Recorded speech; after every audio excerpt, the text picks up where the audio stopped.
ଜୟ ଜଗନ୍ନାଥ।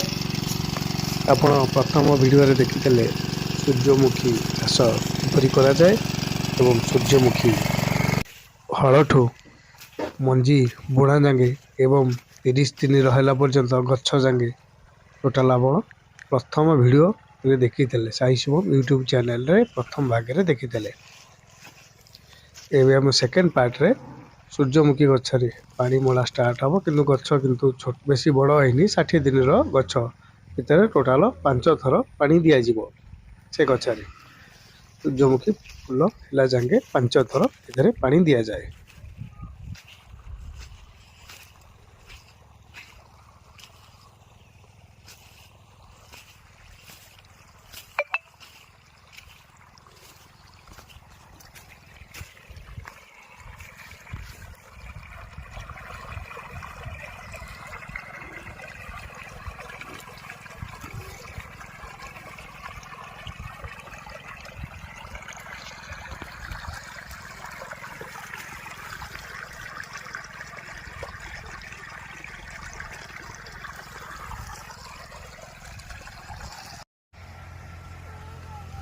ସୂର୍ଯ୍ୟମୁଖୀ ଗଛରେ ଆମର ୟୁରିଆ ସାର ପ୍ରୟୋଗ କରାଯାଉଛି। ଗଛ ଟିକେ ବଡ଼ ହେଲା ପରେ ସାର ପ୍ରୟୋଗ କରାଯାଇକି ତାକୁ ପାଣି ଦିଆଯିବ ଏବଂ ଗଛ ଟିକେ ସବୁଜ କଲରର ଆସିକି ହାଇଟ୍ ଟିକେ ଆସିଯିବ। ଗଛର ଉଚ୍ଚତା ଦେଖନ୍ତୁ, ଗଛର ଉଚ୍ଚତା ବି ବଡ଼ ହେବା ଆରମ୍ଭ କଲା।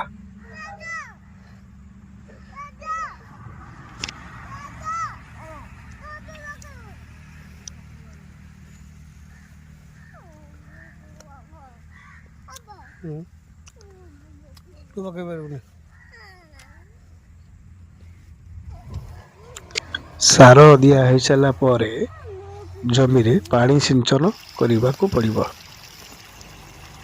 ଏଇଟା ହେଇଗଲା ଆମର 3 ଥର ସାର, ଥରେ ସାର 3 ଥର ପାଣି ସିଞ୍ଚନ ଏବଂ ଗଛ ବି ବଡ଼ ହେବା ଆରମ୍ଭ କଲା।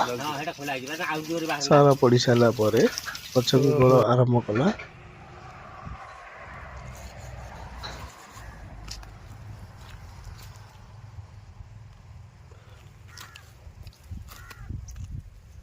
ଗଛରେ କଢ଼ ଦବା ଷ୍ଟାର୍ଟ ହେଲା।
ନବେ ଦିନ ଭିତରେ ଟୋଟାଲ ଗଛରେ କଢ଼ ଦବା ଆରମ୍ଭ କରିଗଲା। ଦେଖନ୍ତୁ, ପ୍ରାୟ ଗଛରେ ସବୁ କଢ଼ ଆସିଗଲାଣି ଏବଂ କଢ଼ ଆସିଲା ଭିତରେ ଆପଣ ଥରେ ପାଣି ଦେବାକୁ ପଡ଼ିବ।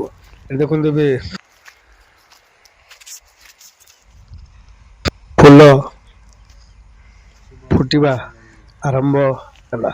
ଦେଖନ୍ତୁ, ଏବେ ଟୋଟାଲ ସବୁ ଗ୍ରୋଥ କରିକି ଫୁଟିବା ଆରମ୍ଭ କଲା 90 ଦିନରେ।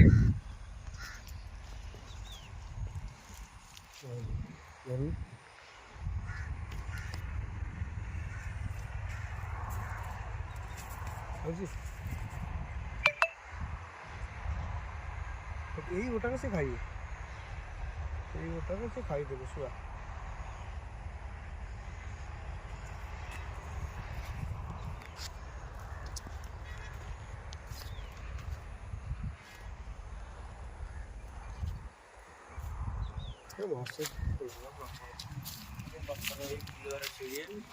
ଛିଡ଼ିବ, ସିଏ ଖାଇଯିବ କିନ୍ତୁ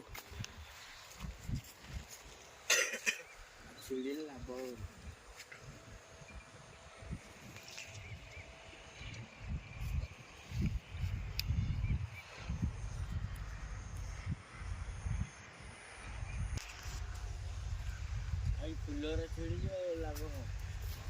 ନ ଛିଡ଼ିଦେଲେ ହେଇଥାନ୍ତା ତଳି ଧାନ ଗୋଟେ ପକାନ୍ତି। ଏରା ଛିଡ଼ିବନି ମାନେ ଖସିଯିବ ତୁ ଭାବୁଛୁ? ନାଇଁ ନାଇଁ ଇଏ ପୁରା ନଈକି ପୁରା ଶୁଖିକି ପାଖୁଡ଼ା ଧରିବ କିନ୍ତୁ ହେନ୍ତି ଫୁଲ ଥବ। ହଁ ଯେ ଆଇ ଯୋଉ ଶୁଆ ବସେଇରେ ଛିଡ଼ିଯିବନି। ନା ନା ଶୁଆ ବସିଲେ କିଛି ହବନି ଏମିତି ଗଛ ହଲୁଥିବ ଏଇଠୁ ଖାଲି ଖାଇବେ ଶୁଆ ଏଇ ମାନଙ୍କରେ ଖାଲି ଖାଇବେ। ଯୋଉ ଅଠା ହେଇ ସେ ଯୋଉ ଉଳିଅ ଗଛ ନଇଁଯିବ ଏଇ ଯୋଉ ଅଠା ଲଗେଇଲେ ଶୁଆ ଧରା ହବଟି ଏଇଠି ଏଇ ଗଛ ଦେଖ ଏଟା ନା ଏଥରକ ଶୁଆ ଏଇଠି ଖାଇବେ ଦେଖ ଏଇଠି ବାହାରିଗଲା ଦେଖ ଏଥରକ ଏଠି ଶୁଆ ଖାଇବେ।